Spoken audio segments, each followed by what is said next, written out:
How's it going, guys? It's been a while.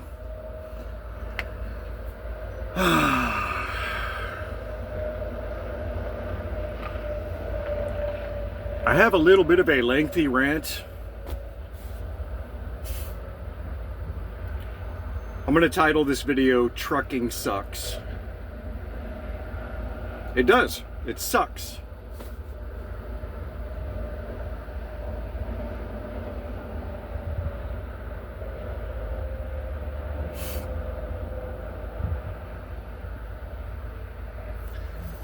I was down in LA this morning.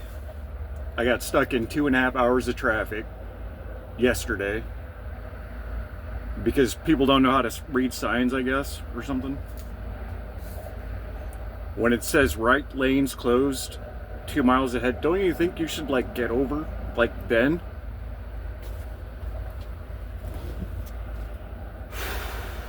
Yeah, 2.5 hours of traffic.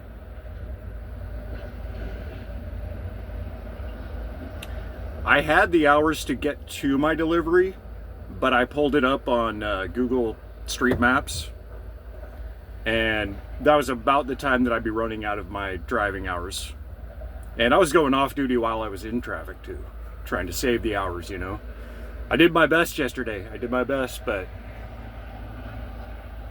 doing the math, you know, and having no truck parking down there at the receiver, and it's, I guess it's legal if you're homeless to park on the side of the road, but it's not legal if you're a working truck driver to call it a night there. Some states are really bad about it, like Washington. You can't do it. No, they will be all over you up there. Oregon, they're not so bad. Down here in California, they're not so bad, as long as you pick a good spot that's out of the way. I seriously consider just pulling off the side of I-5 and just being done. But I did find a truck stop. Went down to the Flying J, and because of the traffic, they were pretty much full. There was nothing but reserved spots left. And I was gonna walk in and pay for a reserve spot, but then, and I almost had a guy run into me down there too. I'm like, okay, well, I'm gonna get out of this circus. There's a truck stop across the road. It's paid parking, 25 bucks, but you know what? It was worth every dollar to me just to have a nice, quiet, safe place to park, with good Mexican food and amenities.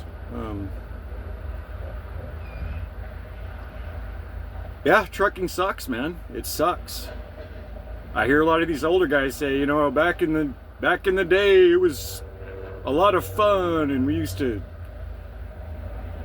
you know, run together and had a great old time, you know, and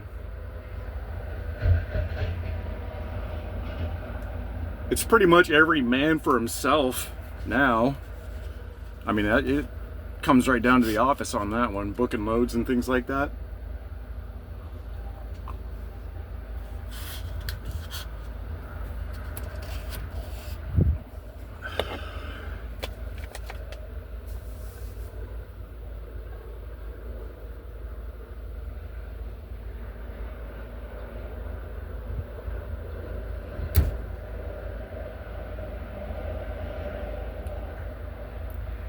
And these damn dry van guys getting out of their truck, and you know, they're doing their swag walk into the truck stop. They're like, yeah man, I'm the shit. I'm sorry, but if you're on a dry van and have an automatic truck, I mean, that's even worse. That's like 2 strikes. If you're on a dry van in an automatic truck, you are not a badass. I hate to break it to you.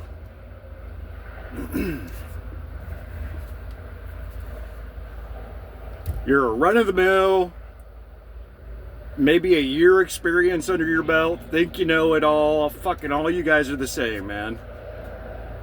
All you guys are the same. And you're gonna sit there and talk to me.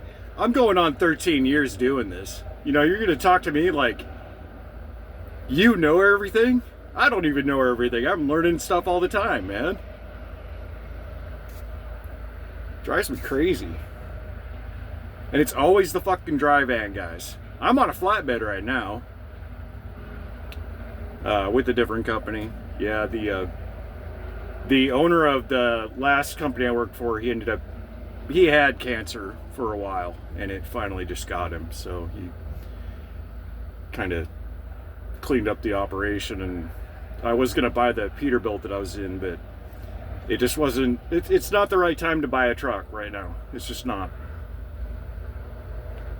And I do have my own authority. Me and Jen got that set up, the company and everything, so we're good to go there. It's just, when do we pull the trigger on it, you know? I have the opportunity to lease this truck if I want to. But the other guys that I talked to that did that, or they started that a couple of years ago, they're like, yeah, don't do it. Don't do it right now. They're like, wait. So if I'm going to listen to anybody, it's going to be somebody that's done it, right? But yeah, these fucking dry van guys, dude. You are nothing special. You are basic.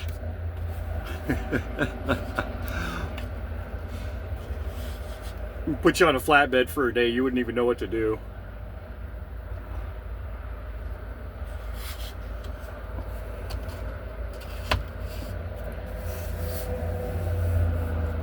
And I mean, I'm not totally ripping on the guys. I did dry van for a little bit just because I got sick and tired of flatbedding. You know, I got tired of tarping. I got tired of, you know, the bullshit. But I regretted it. You know, because you're sitting on docks for shit till 11 o'clock at night.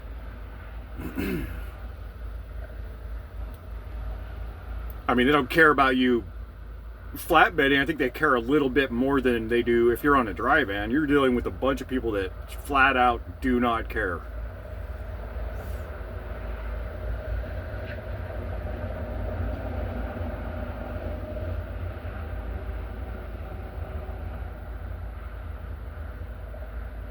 So instead of delivering yesterday, which was my intention, I actually had it in my GPS. I was watching it, and I'm like, fuck yeah, I can make this. I can deliver, you know, and get down there, get unloaded, get out of there. That's not how it went down. You know, once I hit that traffic up on Tejon Pass, it kept on updating and updating. It was like, you know, traffic is getting worse. You'll now arrive at, you know, 4:15. You will now arrive at 4:18. And they stop unloading at 4:30. And I'm sorry, I'm just not going to inconvenience the customer by showing up at 4:25, you know, when they're getting ready to close the gate, and be like, hey guys, can you unload me? They're like, well, I was getting ready to go home, you know?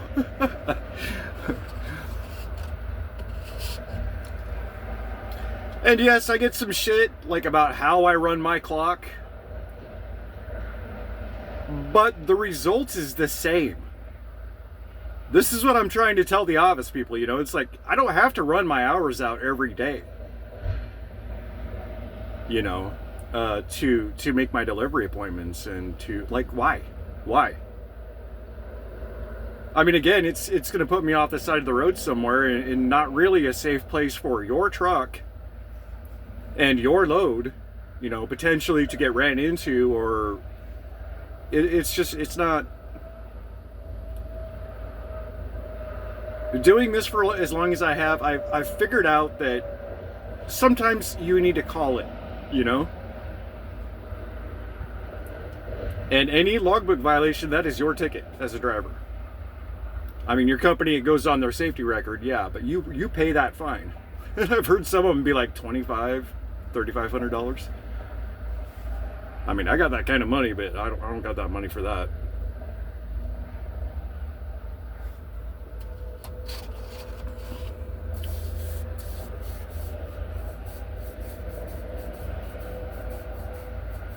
It sucks right now. The freight is down because, you know,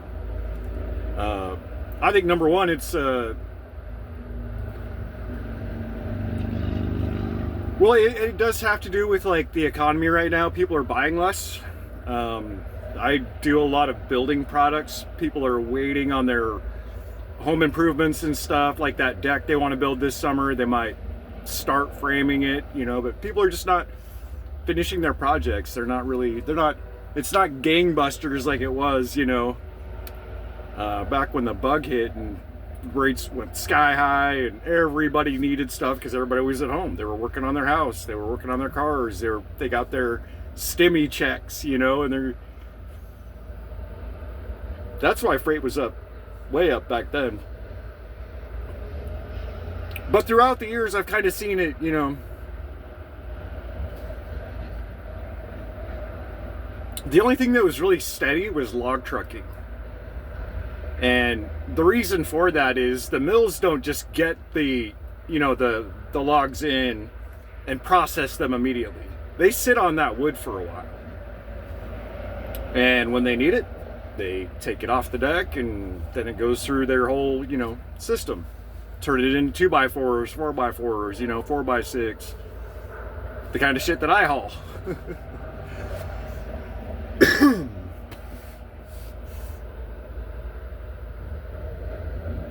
Yeah, trucking sucks right now. And can I say again, I hate California.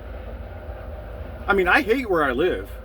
You know, I hate Oregon, which is California light, basically. But I fucking hate California. You people in your fucking Teslas cutting in front of me, flipping me off like I'm doing something wrong.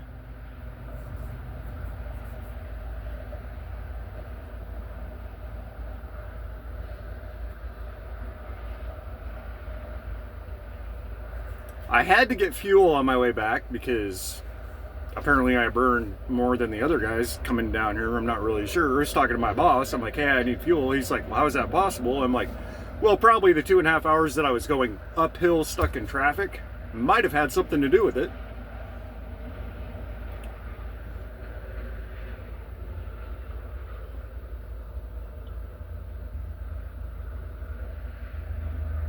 I wasn't going to run out, I can tell you that much. No. Nope. If I did, I'd be packing my backpack up and getting an Uber, going to the hotel, and be like, you guys figure this out. Let me know when the truck has fuel again.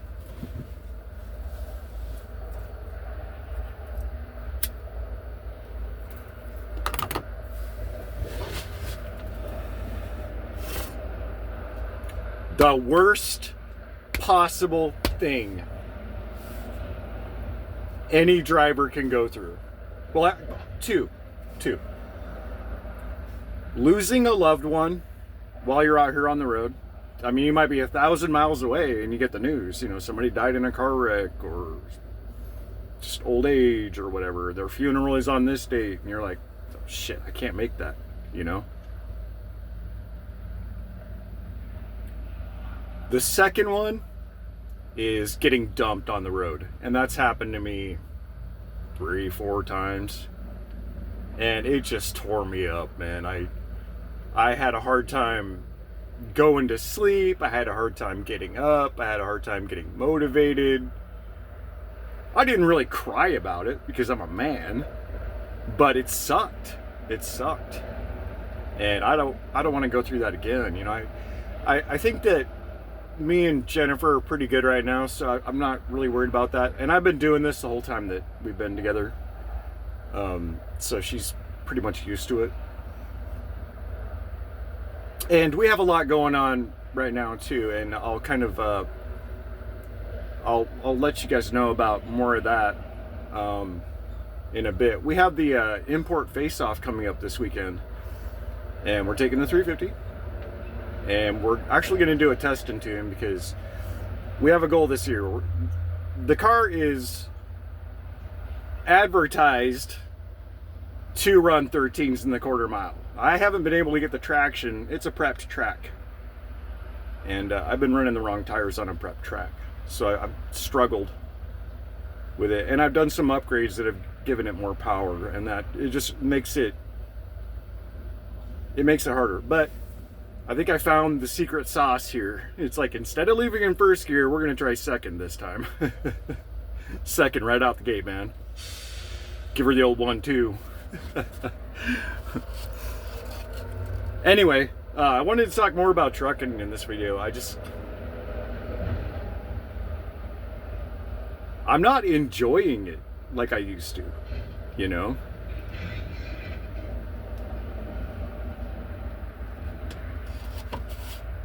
And my employer, although I'm new to them, they get on me sometimes.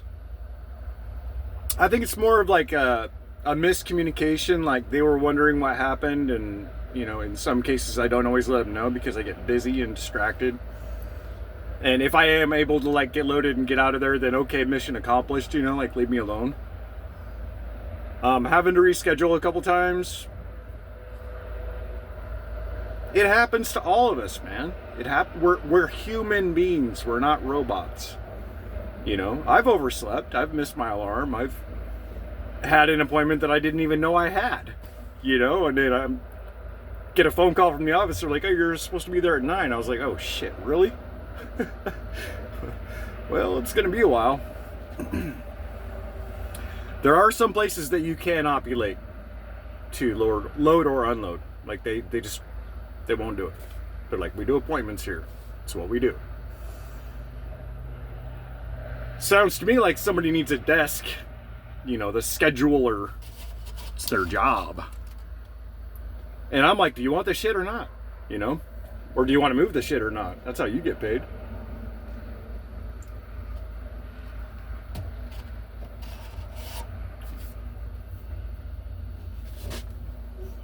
And I'm not busting these guys' ass for driving automatics. Like the truck that I'm in, it's a Kenworth T680. It's an automatic, you know.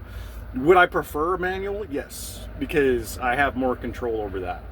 You know, my Peterbilt was a 13-speed, the last one that I was in. And it was a curtain van. And it was an 8-axle. So I could legally be 105,000, 1055.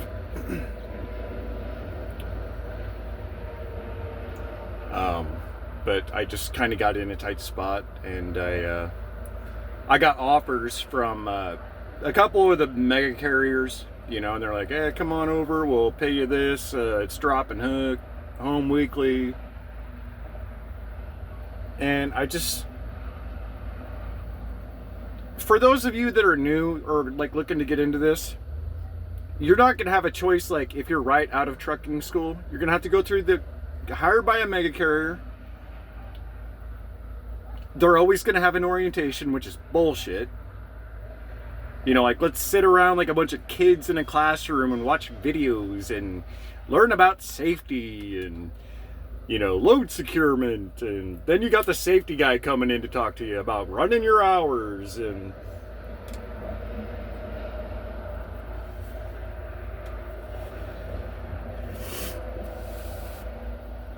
Always run your clock out. Utilize your time. You know, I mean, you get these people that don't. When you're looking at something remotely, like again, you're not seeing the whole story. You know, so I don't know. I don't know, man.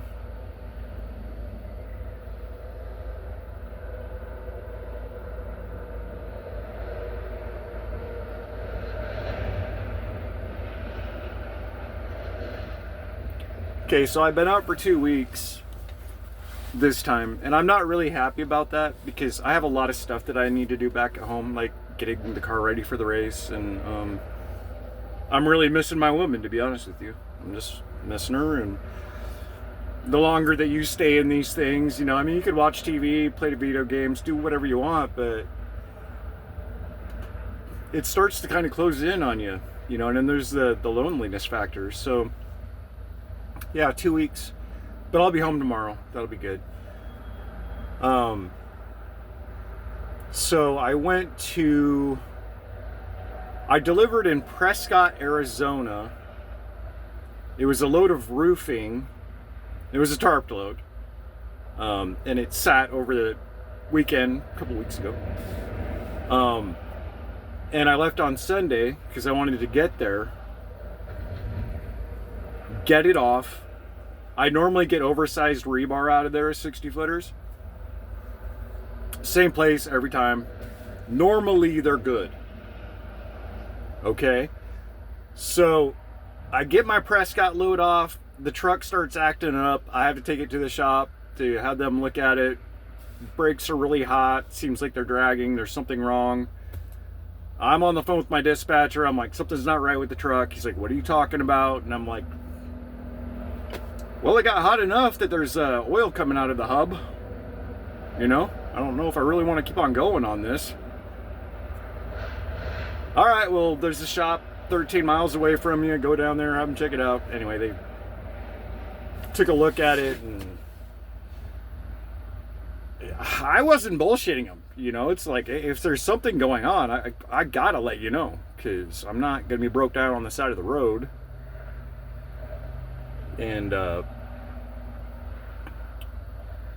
it probably was just some temporary thing. You know, it wasn't me going down a steep grade riding my brakes. I don't do that shit, you know. It just probably just a fluke, and then it fixed itself. I don't know, it's like a Chevy.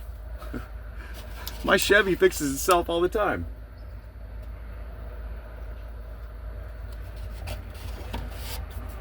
So I get the load off in Prescott, run down to Mesa to pick up this oversized load of rebar. I pull in, and the lot is full of trucks. Full. Never happened before. And on top of like having to go to the shop, get the truck taken care of, all the other things, it put me way behind schedule, right? So I get checked in. You think of like a QR code, check in, put in your load number, and then they text you. You know, and they're like, okay, well, you know, thanks for checking in. You want to take our survey? No, I fucking don't. You know? And you wait. So I sat there and I waited. And I waited. And I waited. And I waited. And I'm watching these trucks around me, and I talked to a couple of the guys, and I'm like, how long have you been here? One of them said, I've been here since 9 o'clock this morning. He goes, I've already done my 10-hour reset. And I'm like, you have got to be shitting me. He's like, no. He's like, I'm good. I can drive all night. And I'm like, cool, good for you. So I'm not watching these guys move. I'm wondering what's going on. And so I call the shipping office. I'm like, hey, when do you guys think that you can get around me to me, because I am running out of hours. I was on my 14. I was running out of hours. I had like an hour and a half left at that point or something. And I'm like, I am not sitting at your facility, you know, and staying here for the night. As much as I love all you guys, you know, and you're so fun to hang out with, I'm not doing it. So I tried to call my dispatcher. I sent him a text message. I said, hey, look, there's 18 trucks ahead of me. There's no way they're going to get to me tonight. You know, and that's just basically what I said. And I've got a place that I like to park down there in Phoenix, you know, so I ran the 50 miles, you know, to safe legal parking. I in no way refused the load. I didn't refuse it. I didn't say fuck this, none of that. No, what I did is I took what could have been a safety issue, meaning that would have made, even if I did like a 210 split or whatever, it would have been a serious safety issue for me to be driving with no sleep, you know. And again, doing this so long, like, you have to draw the line. You have to put your foot down with these people and be like, look, I am not going to do that. And I did get a phone call. I got up early the next morning, went and got my coffee, took off, got down there. First guy in line, I called the shipping office again. I said, hey, look, this is my load number. I called yesterday. I don't remember who I talked to. Are we good? And she was like, yeah, you're still checked in. She goes, go ahead and go around to loading bay 2. Boom, boom. Okay, so this is where me putting my foot down actually makes sense.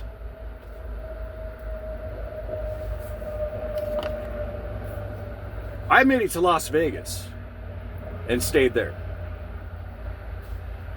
because I had time on this load. Like, the weekend was coming up. I was going to be doing my reset anyway, you know, which my boss reminded me of. You know, he's like, okay, well, now you're going to be on the road or doing your reset over the weekend. I'm like, yeah, I know. So I had time to get the load there. If it was going to be there on Monday, let's see, it was Thursday at this point. Yeah. So anyway, I stopped in Vegas and I thought about it. And I'm like, so even if I did do a 210 split there at the steel manufacturer and left, that's only going to give me 4 or 5 hours to drive. Still, because you haven't done your 10 yet. Where would that have put me? Las Vegas.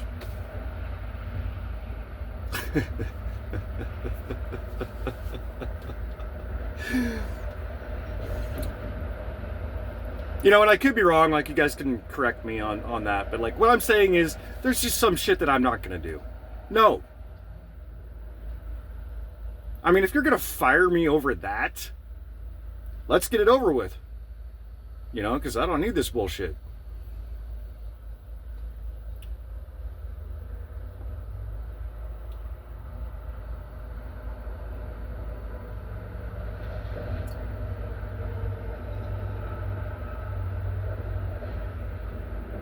It doesn't happen very often, but once in a while I have to make an executive decision and just be like, I'm not going to do this.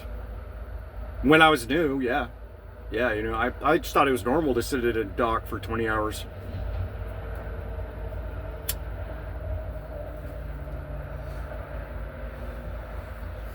And I don't keep a lot of food on my truck. You know, I keep some crackers and cheese and, you know, maybe some chips and dips and...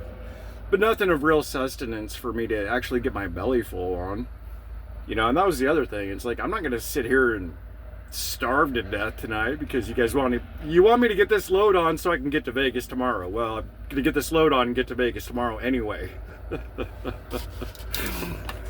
I'm just going to do it my way.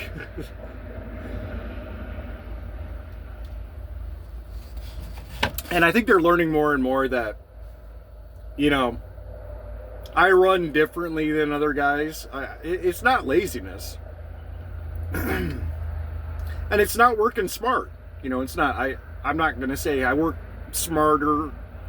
I work smart, not hard. You know, you're not going to hear me say that because I do work hard. And I have ran my clock out like all the way down to like 2 minutes a couple times, you know, more than a couple times for these guys, you know, and I'm sure they appreciate that. But that was when I had to. Like, I had an appointment, had to get it there the next day, cannot be late, you know.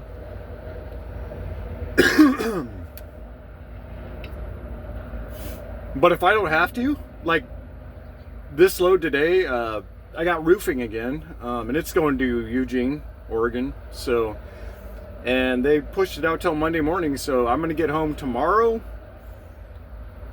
It's going to be great. Gonna get in a shower, gonna give Jen a big old hug, and, you know, sit by the fire and watch TV and do what we do, you know. Yeah, I just, I don't know. And this whole trucker shortage thing, man, you've got to be kidding me.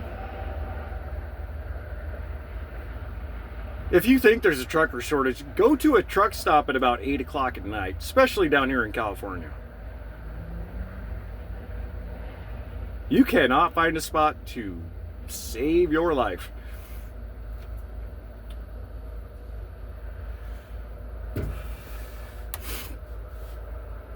Which goes into my saving my hours thing. You know, it's like if I know I'm not going to get a spot later, I got to get one now. because I am not staying the night on the side of the road. So anyway, the whole Phoenix thing happened. Stayed in Vegas. Ran pretty straight through the next day. Made it to Boise.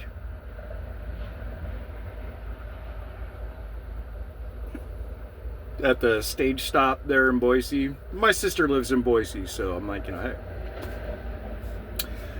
And I was like, well, this will be a good area for me to do my reset, because then I can leave on Sunday again, and I can get it there Monday, which is what happened.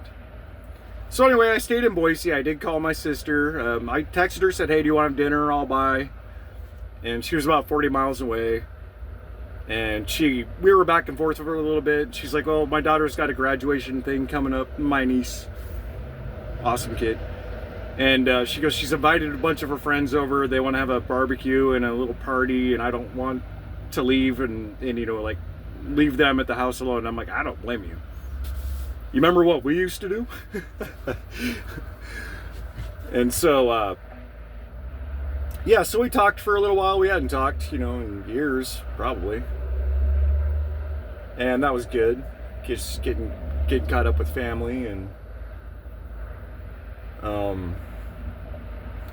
yeah, and then I got up on Sunday and got close enough to Auburn, Washington. Oh, there's a guy on a dirt bike, right on.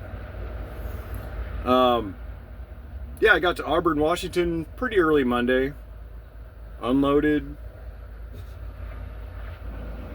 And got back to the yard, I unloaded. I got a load of veneer. That's right. I usually get a load of veneer out of there. And then that goes to Sweet Home or Foster, one of those, close to the yard. Got that off the next morning, ran down to the yard. They were going to send me back to Auburn. They changed their mind, sent me to LA. And I was like, fuck. And I've ran LA enough. I know exactly where this place is, and it's not where I want to go. It is small town, downtown, slum town.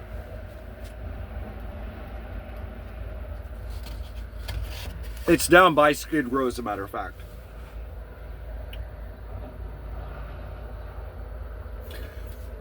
So going back to yesterday, yeah, like I'm stuck in traffic. We're going up Tejon Pass, which is this really steep hill. I'm heavy. I'm burning a lot of fuel. I'm stop and go a lot. Changing my logbook, to off duty. Accident delay is what I kept on putting. Accident delay, accident delay. I'm trying to save my hours because I'm still trying to get to the receiver. Damn it. I want to get this off of me. And I just kept on looking at the GPS at the map, and it was just red the whole way. And I'm like, there's just no fucking way this is going to happen today.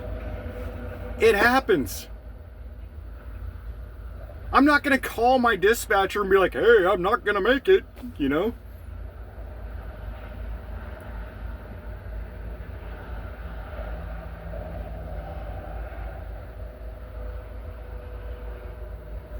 Give me my marching orders and leave me the fuck alone. I will deliver every goddamn load you have, tarped, untarped.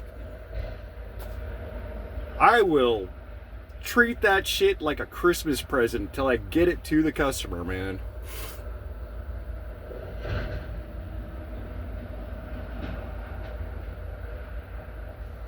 And like I said, I don't run as hard as these other guys do. I'm not into sleeping in a dirt lot on the side of the road. I'm not. I'm 45 years old. I want to wake up and use a real restroom, and I want to have my coffee in the morning, and it take a couple minutes before I take off. It's like I have done that with this company, And wintertime. Oh. I don't know about you guys, but we had a rough winter this winter. And I must have chained up at least 10 times to get over Willamette Pass. And then again down through,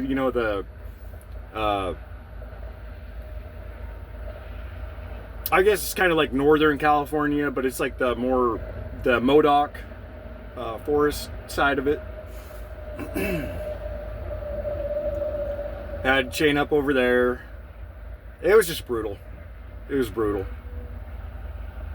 So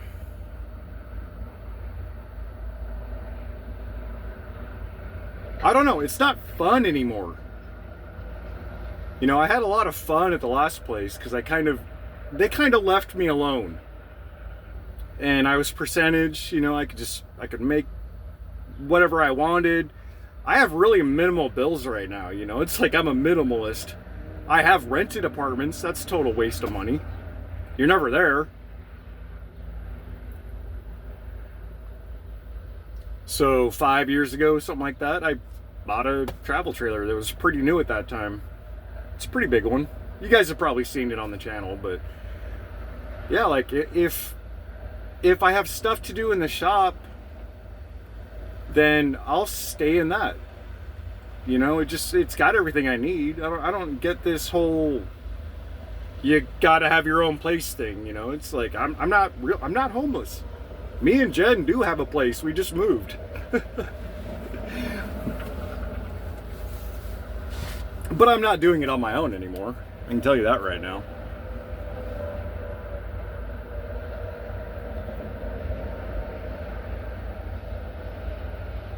If you want to do this for a living,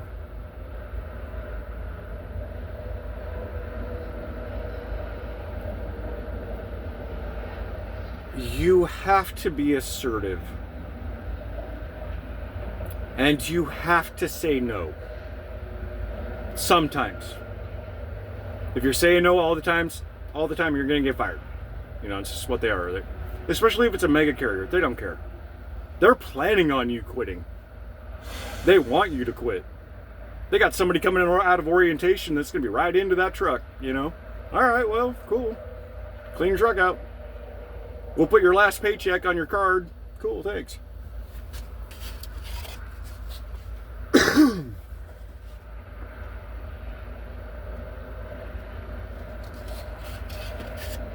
Trucker shortage. Shit.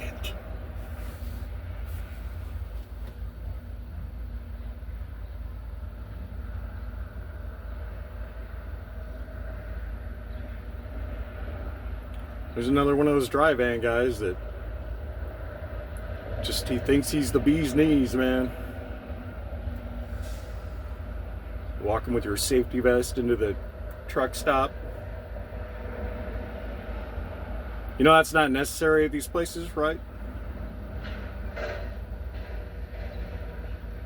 I mean, I know you want to be visible and all that, but why don't you put your hard hat on too? You know, if we're doing safety equipment, let's do safety equipment. Don't forget your safety glasses. Jackass.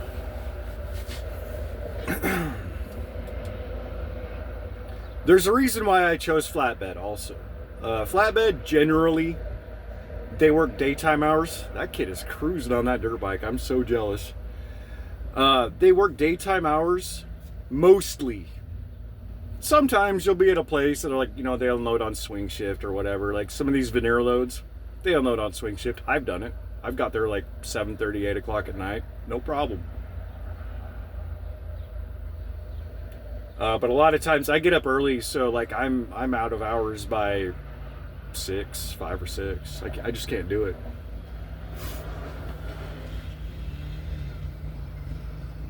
So if you are going to do this and you want to work semi-normal hours, I would recommend flatbed.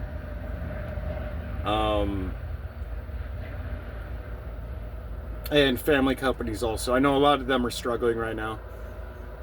I think mine is because they're getting really picky about fuel.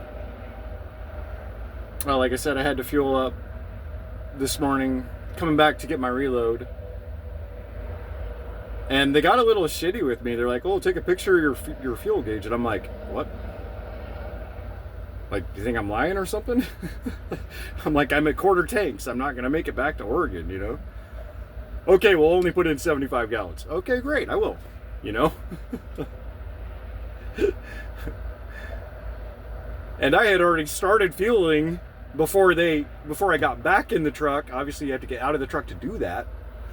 And I'm not one of these assholes that has my phone with me all the time. By the time I got back into the truck, the pump was pumping, and I only filled the driver's side tank. And they're like, yeah, send me a picture. And I'm like, oh, okay, well, I mean, it's going to say it's like way over half at this point. That's not really the case, because it's going to return to the other tank, you know, and level it out. Really, I have like half tanks now. Thanks. But I mean, they're getting picky about, you know, they're asking me to do stuff they didn't before. Send me your, you know, email me your load info, shit like that. I don't care, you know, but I'm just kind of seeing some signs that they might be struggling a little bit. Family companies, man, they're the way to go. But if you just got your CDLs, you're gonna have to work for a mega carrier, or just take a local job. Go drive a log truck, you know, that'd be awesome. I know a couple of guys that did that. A couple of my buddies did that.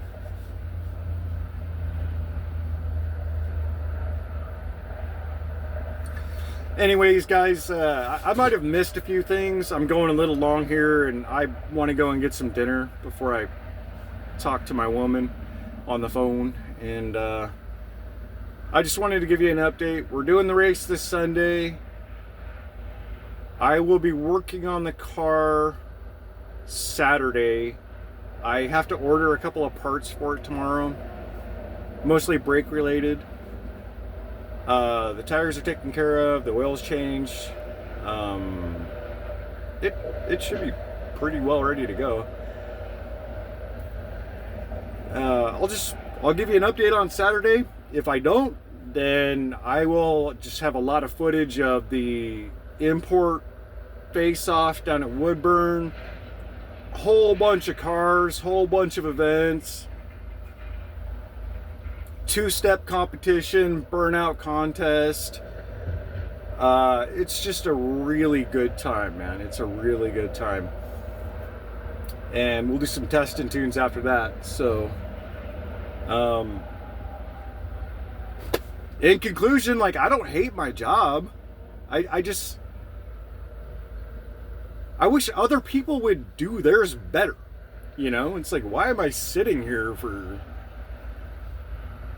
10 hours, you know? Might as well just go and drive a forklift and make more money, right?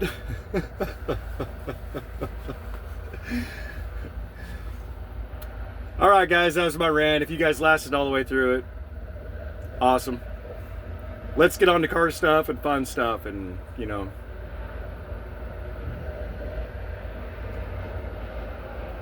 leave the truck into the real truckers. All right, guys, have a good one.